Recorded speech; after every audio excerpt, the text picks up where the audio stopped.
가난한 학생이 71세의 백만장자 여인과 결혼한 후 7일 만에 그가 본 것에 충격을 받았다. 가난한 학생이 71세의 부유한 여성과 결혼했다. 일주일 후 그는 자신이 깨달은 사실에 충격을 받았다. 텍사스의 작은 대학 도시 위로 잿빛 하늘이 드리워졌고 비에 젖은 거리들은 반짝이고 있었다. 마크 데이비스는 한쪽 어깨에 배낭을 맨 채 인도를 터벅터벅 걸으며 얼굴에 걱정이 가득한 표정을 지었다.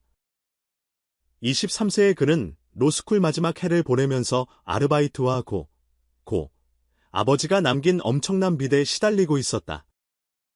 세상은 날이 갈수록 점점 더 답답하게 느껴졌다.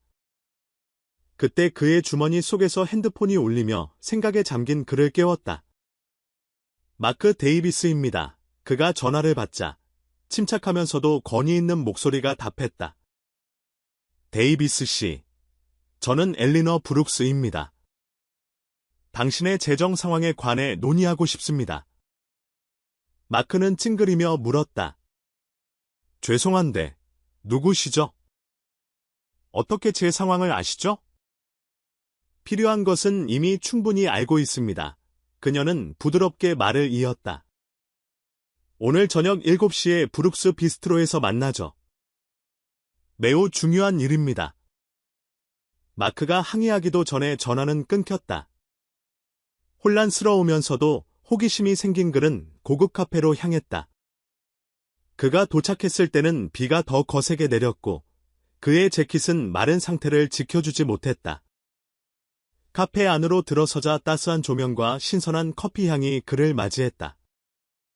한쪽 구석 테이블에 앉아있던 엘리너 브룩스는 은빛 머리를 깔끔하게 스타일링한 인상적인 여인이었고 맞춤 정장을 입어 부의 기운을 뿜어내고 있었다. 그녀는 마크를 향해 손짓하며 자리에 앉으라고 했다. 그녀의 말투는 차분하면서도 단호했다. 마크는 망설이다가 맞은편에 자리를 잡았다. 브룩스 부인, 무슨 일인지요? 바로 본론으로 들어갑시다. 좋습니다. 그녀는 차를 홀짝이며 말을 이었다. 마크, 나는 내가 지고 있는 빚, 내 아버지가 남긴 빚에 대해 알고 있어. 내가 간신히 버티고 있다는 것도. 내게 해결책을 제시하려고 왔소. 마크는 이마를 찌푸리며 물었다. 그게 무슨 해결책인가요? 그녀는 컵을 내려놓으며 날카로운 파란 눈으로 마크를 응시했다. 나와 결혼해요. 그 말이 공중에 묵었고 초현실적으로 떠돌았다. 마크는 눈을 깜빡이며 자신이 잘못 들었다고 생각했다. 뭐라고요? 들으셨죠? 그녀의 목소리는 흔들림 없이 단호했다. 이건 연애 때문이 아니에요. 이건 사업상의 약정입니다. 내가 내 모든 빚을 갚아주고 재정적 안정을 보장할게요. 대신 넌 내 남편이 되어야 해. 마크는 믿을 수 없다는 듯 웃음을 터뜨렸다. 진심이세요? 왜 제가요? 저를 전혀 모르잖아요. 엘리너는 살짝 앞으로 몸을 기울이며 대답했다. 바로 그겁니다. 넌 젊고 독신이며 이 제안을 고려할 만큼 절실하잖아요. 나는 사랑이 필요하지 않아요. 마크. 내가 원하는 건 동반자예요. 내 이름, 내 재산을 함께할 누군가. 그 이상은 바라지 않아요.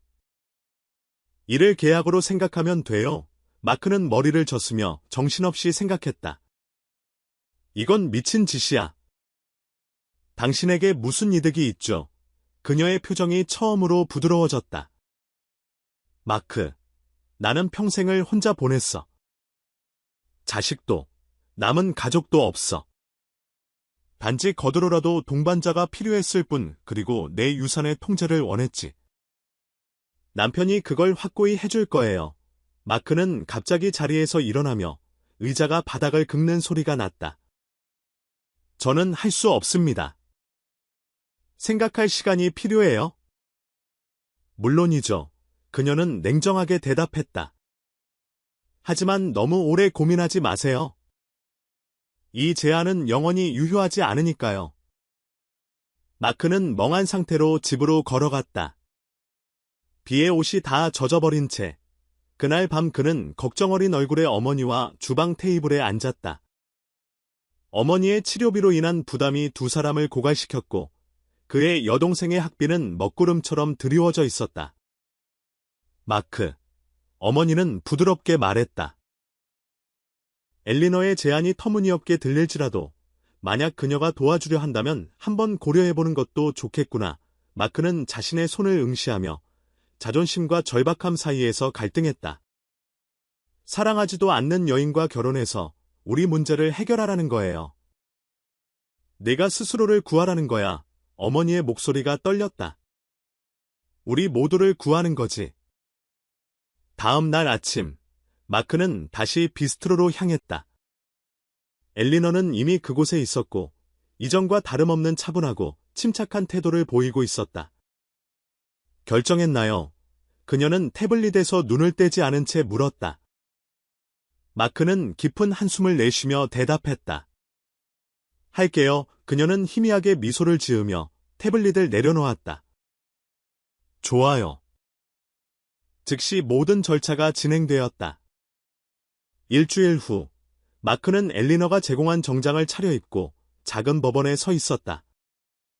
결혼식은 조용히 진행되었고 증인은 엘리너의 변호사와 한 명의 공증인뿐이었다. 서약을 교환하는 동안 마크는 가슴속에서 불안감을 떨칠 수 없었다. 주례가 그들을 부부로 선언하자 엘리너는 눈가에 눈물이 맺힌 미소를 지으며 그를 바라보았다. 새로운 삶에 오신 것을 환영해요. 데이비스 씨. 법원을 나서며 비가 다시 내리기 시작했고 마크는 웅덩이에 비친 자신의 모습을 보며 생각했다. 내가 가족을 구한 건가? 아니면 내 영혼을 판 건가? 엘리너 브룩스의 저택 대문이 삐걱거리며 열리자 마크의 택시는 긴 진입로를 따라 다가갔다. 저택은 마치 박물관처럼 웅장하게 자리 잡고 있었다. 우뚝 솟은 기둥들과 깨끗한 석조 외관은 9세대의 부를 상징했지만 창문들은 어둡고 생기가 없었다. 마크는 짐가방을 들고 택시에서 내리며 마치 남의 꿈 혹은 악몽 속에 온 듯한 기분을 느꼈다. 현관에서 엘리너가 그를 맞이했는데 그녀의 태도는 여전히 세련되어 있었다. 환영합니다. 데이비스 씨. 그녀의 정중한 인사는 마크의 척추를 오싹하게 했다. 모든 것이 만족스러우시길 바랍니다. 저녁 식사는 7시에 있습니다. 마크는 아무 말 없이 고개를 끄덕이며 그를 자신의 방으로 안내하는 가정부를 따라갔다. 방은 화려했다. 킹사이즈 침대, 골동품 가구, 바닥부터 천장까지 내려오는 창문이 잘 다듬어진 정원을 내려다보고 있었다. 그 호화로움에도 불구하고 방 안은 마치 인간의 온기가 닿지 않은 듯 차가웠다. 그날 저녁, 마크는 길게 뻗은 식탁에 굳어 앉아 있었다. 엘리너는 반대편 끝에 앉아 있었고 실크 블라우스와 진주 목걸이를 착용해 완벽하게 차려입은 모습이었다. 음식은 호화롭게 준비되었고 한 번도 본 적 없는 셰프가 만든 요리가 조용히 움직이는 직원들에 의해 서빙되었다. 잘 적응하고 계시길 바랍니다. 엘리너는 칼로 필레 민용을 자르며 말했다. 여기가 너무 크네요. 제가 길을 잃을 것 같은 느낌입니다. 마크가 조심스레 답하자 엘리너는 씩 웃으며 말했다. 익숙해지든지 그렇지 않든지. 어쨌든 당신은 여기 있는 겁니다. 마크는 그녀의 직설적인 말투에 불편함을 느꼈다. 당신은 전에 전 남편에 대해 별 말씀을 안 하셨어요. 엘리너의 칼날이 잠시 멈췄다. 그녀는 냅킨으로 입가를 닫고 다시 말을 이었다. 그는 사업가였어요. 당신 아버지와 몇 번 마주쳤었죠. 그녀의 어조가 어둡게 변했다. 하지만 상상하시겠지만 모든 만남이 좋은 결말을 맺는 것은 아니죠. 마크의 심장이 뛰기 시작했다. 무슨 말씀이신지요? 그녀는 날카로운 눈빛으로 그를 바라보며 말했다. 미결된 일이란 늘 남게 마련입니다. 그녀는 와인잔을 들어올렸다. 하지만 그건 과거의 일이에요. 곧 왜 내가 선택되었는지 이해하게 될 거예요. 그녀의 수수께끼 같은 말은 마크에게 불안감을 안겨주었다. 저녁 식사 후, 마크는 저택의 복도를 헤매기 시작했다. 집은 오싹할 정도로 고요했다. 발밑에서 나무 바닥판이 삐걱거리는 소리 외에는 아무 소리도 없었다. 그는 반짝이는 황동 손잡이가 달린 여러 개의 잠긴 문들을 지나쳤고, 그 문들은 마치 자신이 알지 말아야 할 비밀을 속삭이는 듯했다. 며칠이 지나면서 마크의 불안감은 점점 커져갔다. 직원들은 눈을 마주치지 않았고, 자신도 모르게 들리는 낮은 목소리로 수근거렸다. 그는 속삭이는 대화를 엿듣다가 소름이 돋을 만큼 당황스러운 내용들을 들었다. 왜 그 사람인가? 그는 아마도 모를 거야. 그녀는 아무 일도 없이 움직이지 않아. 모든 일에는 이유가 있지. 언젠가는 알게 될 거야. 언제나 그렇듯. 어느 저녁, 도서관을 서성이다 마크는 엘리너의 책상을 발견했다. 책상 위에는 여기저기 흩어진 서류들과 함께 작고 화려한 열쇠 한 개가 놓여 있었다. 열쇠는 책상 램프 아래에서 반짝였고 그 섬세한 디자인이 그의 시선을 사로잡았다. 마크는 주위를 둘러보았지만 방에는 아무도 없었다. 가슴이 두근거리며 그는 열쇠를 집어들었다. 열쇠는 예상보다 무겁고 차가운 감촉이 느껴졌다. 마크의 머릿속은 질문들로 가득 찼다. 이 열쇠는 잠긴 문 중 하나의 열쇠일까? 그는 복도 쪽을 힐끗 보았다. 그림자가 벽에 춤추듯 흘러내리고 있었다. 숨이 빨라진 그는 열쇠를 주머니에 넣었다. 그날 밤, 호화롭지만 답답한 방에서 누워있던 마크는 손에 열쇠를 굴리며 수많은 의문들이 머릿속을 맴돌게 했다. 그러나 단 한 가지 의문이 다른 모든 것을 압도했다. 엘리너는 무엇을 감추고 있으며 왜 나를 선택했을까? 저택은 정적에 쌓여 있었고 마크는 복도를 살며시 내려갔다. 열쇠는 그의 주머니에서 무겁게 느껴졌고 차가운 표면이 그의 허벅지를 누르듯 했다. 그의 심장이 빨리 뛰기 시작했고 그는 창문을 통해 들어오는 달빛 아래 희미하게 빛나는 화려한 손잡이가 달린 문 앞으로 다가갔다. 뒤를 살피며 마크는 열쇠를 자물쇠에 넣었다. 부드러운 딱 소리가 정적을 깨뜨렸고 온몸에 오싹한 기운이 감돌았다. 천천히 문을 밀어 열었다. 방은 마치 타임캡슐처럼 다른 시대에 멈춰버린 듯했다. 먼지가 쌓인 가구들과 빛바랜 벽지는 그를 둘러쌌고 녹슬어간 은색 액자에 담긴 사진들은 젊은 시절의 엘리너, 전 남편으로 추정되는 남자, 그리고 마크가 알아보지 못하는 또 다른 한 쌍의 인물을 담고 있었다. 그러나 그의 시선을 사로잡은 것은 책상 위에 쌓인 서류들이었다. 마크는 서류들을 넘기며 눈을 크게 떴다. 법률 문서들은 엘리너의 전 남편과 마크의 아버지 사이에서 이루어진 사업 실패를 상세하게 기록하고 있었다. 특히 한 편지에는 날카롭고 비스듬한 필체로 마크의 아버지가 사기를 쳤다는 내용이 적혀 있었다. 당신 때문에 모든 것이 망쳤습니다. 당신의 거짓말 때문에 우리 가족은 아무것도 남지 않았어요. 마크의 숨이 멎을 듯했다. 그는 마지막 페이지에 적힌 혼인 증명서를 보았다. 그의 이름과 엘리너의 이름이 종이 위에 선명하게 적혀 있었고 그것은 결혼식 며칠 전 그가 알던 것보다 훨씬 이전의 날짜로 기재되어 있었다. 책상 위에는 낡은 가족 재본 일기장이 놓여 있었다. 마크는 망설이다가 그것을 열어보았다. 그 안의 내용은 엘리너의 개인적 기록으로 마크를 결혼으로 묶어 그녀의 오랜 원한을 풀겠다는 치밀한 계획이 적혀 있었다. 내가 그에게서 모든 것을 빼앗을 것이다. 마치 내 아버지가 내게 한 것처럼. 그는 내 졸개가 될 것이다. 마크는 그 순간 문 뒤에서 삐걱거리는 소리를 듣고 몸이 굳어버렸다. 재미있나요? 엘리너의 목소리가 차갑게 칼날처럼 그림자를 가르며 다가왔다. 그는 돌듯 돌아보며 얼굴에 죄책감과 두려움이 번졌다. 엘리너, 이게 당신은 여기서 답을 찾으려 한 건가요? 그녀는 방에 들어서며 어슴푸레한 빛 아래 자신의 실루엣을 드러냈다. 마크, 호기심은 고양이를 죽인다고 하지 않소. 당신이 뭘 하려는지 알겠소. 그의 목소리는 낮았지만 단호했다. 왜 진짜로 저와 결혼하셨죠? 이게 제 아버지 때문인가요? 아니면 복수인가요?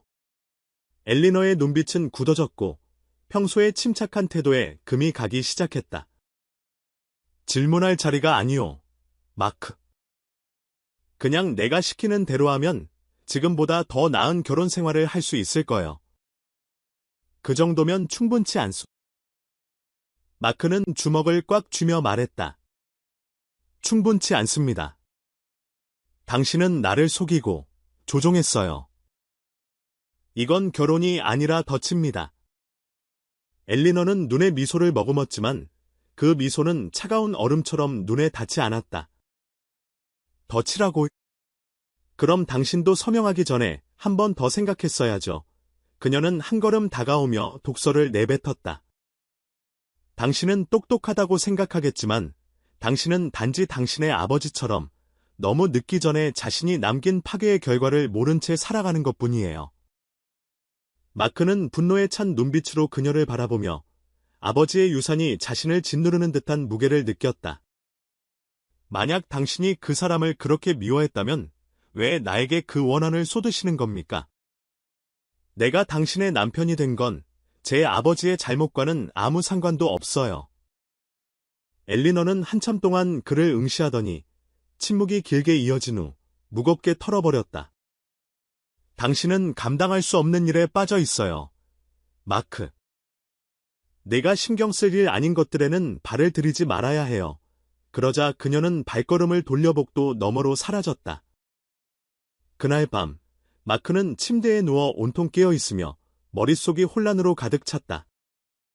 엘리너의 말뿐만 아니라 잠긴 방에서 발견한 서류들과 일기장이 그의 마음을 더욱 무겁게 했다. 그녀는 왜 이렇게까지 나를 얽매려고 한 것일까? 정말로 복수만을 위한 걸까? 그의 생각은 엘리너의 희미한 목소리로 끊겼다. 마크는 조용히 침대에서 빠져나와 그녀의 서재 쪽으로 몰래 다가가 문에 귀를 대었다. 이체가 완전히 끝났는지 확인해 엘리너의 목소리가 날카롭고 단호하게 들려왔다. 이제 그가 물러설 틈은 없어. 시간이 얼마 남지 않았어. 마크의 피가 식은 땀을 흘리게 했다. 무슨 일이 일어나고 있던 간에 그는 상상했던 것보다 훨씬 깊은 수렁에 빠져 있었다. 마크는 홀로 웅장한 도서관에 앉아 두려움과 혼란이 소용돌이치는 마음을 달래며 앉아 있었다. 엘리너의 수수께끼 같은 말과 잠긴 방에서 발견한 치명적인 증거들은 분명했다. 그는 너무 깊이 빠져 있었고 한때 위험 있던 저택은 이제 어두운 비밀을 감추고 있는 화려한 감옥처럼 느껴졌다. 그날 저녁, 마크는 저택의 집사인 해리스 씨에게 도움을 청하기 위해 다가갔다. 그는 평온한 태도 뒤에 너무나 많은 것을 알고 있는 듯한 분위기를 풍기고 있었다. 해리스 씨, 저 도와주세요. 여기 뭔가 옳지 않아요. 노신사는 두 손을 깍지 끼고 그를 차분히 바라보았다. 마크, 당신도 알고 있겠죠? 엘리너의 세계에 빠져든 젊은 남자가 당신만이 아니란 걸. 당신은 그녀와 관련된 뭔가를 알고 있는 겁니까? 해리스 씨는 잠시 머뭇거리다 입을 열었다. 당신은 엘리너의 세계에 휘말린 첫 번째 젊은이가 아니에요. 그녀는 똑똑하고 수완이 풍부하며 목표를 위해선 무자비하죠. 내 충고는 이것입니다. 항상 조심하라는 거예요. 마크의 가슴은 더욱 조여왔다. 당신이 그녀가 할 수 있는 일을 알면서도 왜 여전히 여기 있죠? 해리스 씨는 잠시 후 표정을 누그러뜨리며 후에 섞인 눈빛을 보였다.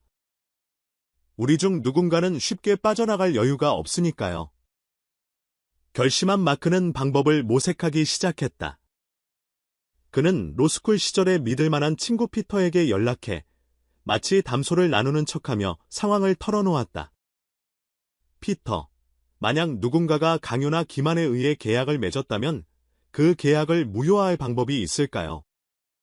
가정적으로 말하자면 증거가 충분하다면 방법이 있겠지요. 왜요? 혹시 곤란한 상황에 빠진 건가요? 그냥 수업 프로젝트라고 치자고요. 고마워요, 친구. 며칠 후, 마크는 엘리너가 자리를 비운 사이 몰래 그녀의 사무실을 뒤지기 시작했다. 그는 아버지와 관련된 그녀의 집착을 설명해줄 무언가를 찾기를 바랐다. 늦은 밤, 엘리너의 책상을 뒤지던 중, 그는 아버지의 이름이 적힌 봉투를 발견했다. 봉투 안에는 엘리너가 직접 쓴 통렬한 비난의 편지가 들어 있었다. 그 편지는 마크의 아버지가 횡령, 사기, 그리고 기만을 저질러 엘리너 가족의 재정 파탄과 결국 그녀의 남편의 죽음을 초래했다는 내용이었다. 당신은 우리에게 아무것도 남기지 않았어요. 내 남편의 심장은 스트레스를 견디지 못해 결국 그를 앗아갔습니다. 당신의 가족은 반드시 대가를 치르게 될 겁니다. 마크의 속은 뒤집혔다. 엘리너의 행동은 단순히 자신의 재산을 되찾으려는 것만이 아니라 수년간의 고통과 분노에서 비롯된 복수심 때문이었다. 편지를 원래 자리로 돌려놓은 후 마크는 결심했다. 그는 엘리너가 자신의 원한을 위해 자신을 도구로 이용하게 놔둘 수 없었다. 그날 밤, 마크는 저택에서 빠져나갈 수 있는 가능한 탈출 경로들을 모색하기 시작했지만 엘리너의 예리한 본능은 그의 불안함을 감지했다. 다음 날 아침, 그녀는 아침 식당에서 그를 발견했고 차가운 기운을 뿜어내며 말했다. 엘리너, 당신 정말 바쁘셨네요. 마크는 숟가락을 입에 대던 중 얼어붙었다. 무슨 말씀인지 모르겠어요. 엘리너는 차갑게 미소 지으며 말했다. 애매하게 굴지 마요, 마크. 내가 얼마나 교활한 상대들을 상대해왔는지 모르는 겁니다. 마크는 목소리를 가다듬으려 애쓰며 말했다. 무슨 혐의를 씌우는 건지 모르겠지만 저는 아무 잘못도 하지 않았습니다. 엘리너는 목소리를 낮추며 독서를 덧붙였다. 네가 배신하면 후회하게 될 거예요. 꼭 기억해 두세요. 그녀는 몸을 펴고 방을 떠나갔고 마크는 점점 커져가는 깨달음에 사로잡혔다. 여기 남는 것은 엘리너의 뒤틀린 계획에 내 삶을 맡기는 것밖에 없다는 것이다. 그러나 남는 것도 포기하는 것 역시 용납할 수 없었다. 저택의 상속 문제는 마치 전기를 띈 듯한 긴장감으로 감돌았다. 마크는 도서관을 서성이며 자신의 발견이 어깨 위에 무겁게 내려앉는 것을 느꼈다. 그가 몰래 고용한 사설 탐정은 막 떠난 참이었고 그곳에서 충격적인 진실을 확인했다. 엘리너의 전 남편, 해롤드 브룩스는 마크의 아버지에게 사기 부동산 거래로 인해 브룩스 가문의 재산을 빼앗겼다는 사실이 드러났다. 해롤드의 심장마비로 인한 죽음은 마지막 타격이었고 엘리너를 쓸쓸하고도 단호하게 만들었다. 엘리너의 마크와의 결혼 제안은 단순한 계산적 계획이 아니었다. 그것은 그의 가족이 고통받도록 만드는 방법이기도 했다. 심지어 죽음 너머에서도 말이다. 마크는 주먹을 꽉 쥐며 분노를 느꼈다. 어떻게 내 아버지의 죄로 나를 탓할 수 있죠? 그러나 엘리너의 행동에 대한 분노와 함께 그녀를 몰아세우게 만든 고통 역시 부정할 수 없었다. 그날 저녁, 마크는 로스쿨 친구 피터를 비밀리에 만났다. 피터의 도움으로 마크는 엘리너의 사무실에서 수집한 증거와 탐정의 조사 결과를 모았다. 그 서류들 사이에서 그들은 엘리너가 불법에 가까운 현재의 사업 거래, 불투명한 파트너십, 그리고 자신의 제국을 재건하기 위해 조작된 보고서들에 관여했다는 사실을 발견했다. 마크, 이 정도면 그녀를 무너뜨릴 수 있을 거예요. 하지만 조심해야 해요. 그녀가 당신의 의도를 눈치채면 어떤 일이 벌어질지 모릅니다. 마크는 암담하게 고개를 끄덕였다. 그녀는 이미 너무 많은 피해를 주었어요. 이제 끝낼 시간입니다. 다음 날 아침, 마크는 웅장한 응접실에서 증거들을 가방 속에 단단히 쑤셔넣고 기다렸다. 엘리너가 드디어 들어오자 차가운 침착함을 잃지 않은 채 그녀를 마주했다. 마크, 얘기 좀 합시다. 엘리너는 눈썹을 치켜 올리며 말했다. 그래요? 뭔가 그렇게 긴급한 일이 있나요? 마크는 단호한 목소리로 증거 서류들을 꺼내며 말했다. 모든 걸 알고 있습니다. 내 아버지에 관한 것, 해롤드에 관한 것, 그리고 당신이 재산을 재건하기 위해 벌이고 있는 모든 일들을. 처음으로 엘리너의 평정심이 금이 가기 시작했다. 그녀의 시선이 마크의 손에 든 서류들로 향했다. 엘리너, 또 몰래 뒤지고 다녔군요. 당신은 제 아버지가 우리 가족에게 한 짓을 이해조차 못하는 겁니까? 마크가 한 걸음 더 다가서며 목소리를 높였다. 내가 알다시피 내 아버지가 당신에게 잘못을 저질렀다는 건 알지만 그 과정에서 고통받은 사람들, 그리고 나 자신은 어떻게 되는 겁니까? 나는 이런 일을 당할 자격이 없어요. 엘리너는 이를 꽉 다물며 내 가족은 모든 것을 잃어 마땅해요. 내 남편은 스트레스와 심적 고통으로 죽었어야 했고 당신의 아버지는 아무렇지도 않게 살고 있었죠. 공평함 따위는 내게 의미가 없어요. 마크의 손은 떨렸고 증거를 들어올리며 말했다. 복수는 그를 되돌릴 수 없고 지난 일을 되돌릴 수도 없어요. 당신은 평생 이 복수에 집착하며 무고한 이들에게 상처를 주고 있어요. 언제 끝날 건가요? 엘리너의 어깨가 살짝 축 처지고 마크는 그녀의 눈에서 한순간 후회 같은 빛을 보았다. 엘리너, 마크는 부드럽게 말했다. 당신은 마치 그 사람을 닮았어요. 해롤드, 그 뜨거운 불꽃, 그 고집. 내가 당신에게서 무언가를 느낄 줄은 몰랐어요. 마크는 뜻밖의 고백에 당황하며 머뭇거렸다. 정말 그런 감정을 느낀다면 이 모든 걸 멈춰야 해요. 너무 늦기 전에 놓아버리세요. 그러나 엘리너가 대답하기도 전에 바퀴가 자갈 위를 달리는 소리가 저택에 울려 퍼졌다. 잠시 후 제복을 입은 경찰관들이 방에 들어섰고 피터도 뒤따랐다. 경관님, 엘리너 브룩스 씨, 당신에 대한 체포 영장이 있습니다. 엘리너의 얼굴은 굳어졌고 경찰관들을 바라본 후 마크에게 시선을 돌렸다. 엘리너, 당신이 그들을 부른 거죠? 마크는 침착하게 말했다. 당신이 내게 선택의 여지를 남기지 않았어요. 경찰관들이 엘리너를 연행하자 그녀는 마지막으로 마크를 향해 돌아보며 말했다. 마크, 내가 이겼다고 생각할지 모르지만 복수는 그렇게 쉽게 풀리지 않소. 조심해. 내 자신마저 삼켜버리지 않도록. 마크는 그녀가 떠나는 모습을 바라보며 안도감과 슬픔이 뒤섞인 감정을 느꼈다. 그는 진실을 드러내고 스스로를 보호했지만 엘리너의 마지막 말은 여전히 그의 마음에 남아 있었다. 과연 그녀의 말이 옳았던 것일까? 그들이 공유했던 과거의 그림자는 결코 사라지지 않을까? 법정에서 망치가 쾅하고 울리며 엘리너 브룩스의 재판이 끝나자 마크는 조용히 뒷자리에 앉아 한때 위험했던 여인이 자신의 행동에 대해 대가를 치르는 모습을 지켜보았다. 모든 것에도 불구하고 그의 증언 덕분에 그녀의 형량은 줄어들었다.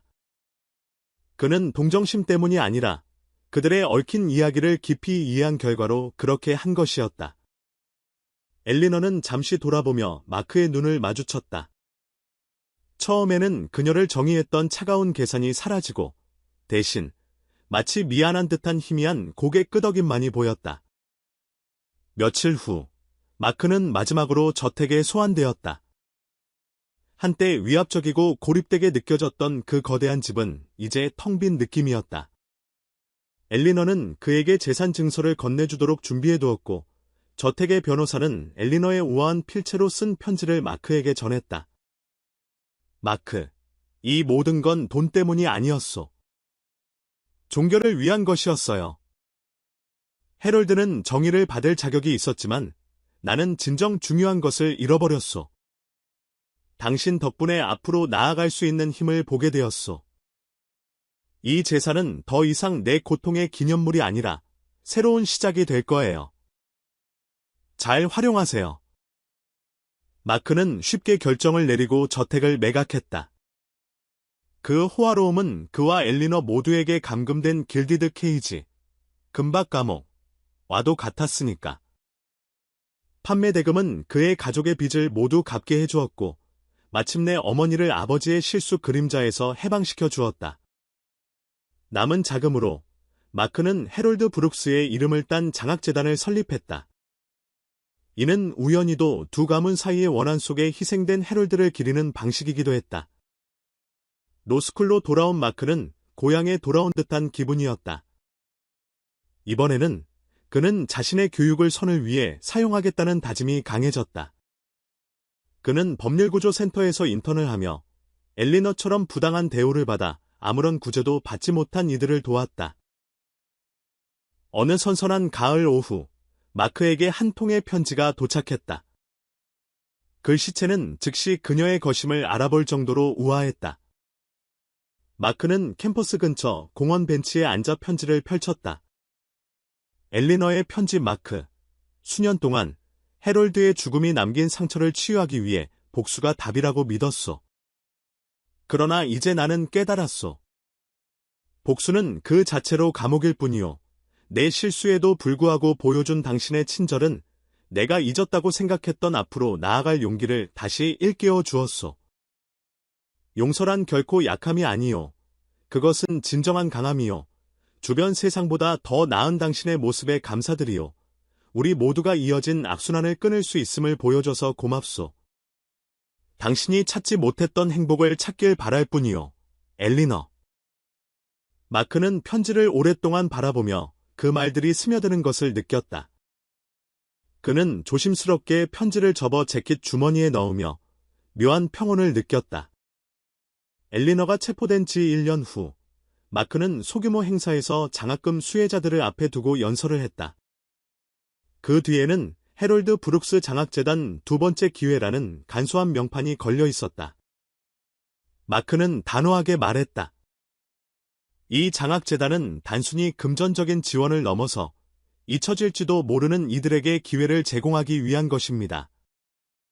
그것은 고통을 목적의식으로 바꾸는 과정입니다. 연설이 끝난 후 그는 잠시 혼자 앉아 지난 한 해의 소용돌이를 되돌아보았다. 그의 길은 돌이킬 수 없을 만큼 바뀌었지만 처음으로 그는 올바른 길을 걷고 있다는 느낌을 받았다. 마크는 행사장을 떠나며 부드러운 미소를 지었고 맑은 하늘을 올려다보며 지난 날의 무게가 서서히 벗겨짐을 느꼈다.